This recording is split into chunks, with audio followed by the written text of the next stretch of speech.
अस्सलामुअलैकुम। कैसे हैं आप लोग? Welcome to our channel.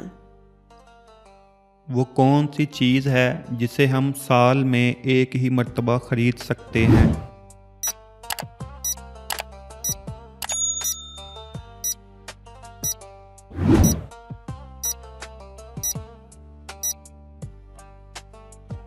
Calendar. हमारे जिस्म का वो कौन सा हिस्सा है जिसे उल्टा पड़ने पर दूसरे हिस्से का नाम बनता है?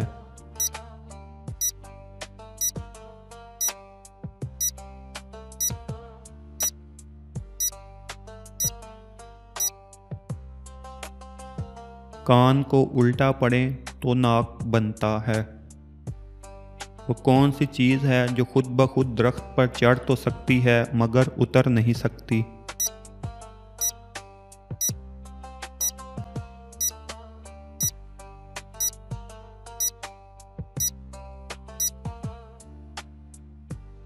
बेल। वो कौन सा कागज़ है जिस पर आपके दस्तखत होते ही वो कागज़ जाली हो जाता है?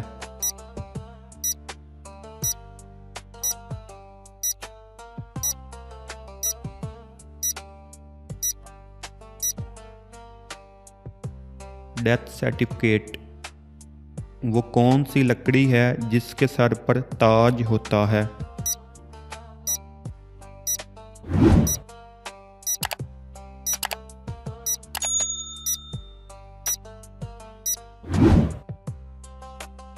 लौंग।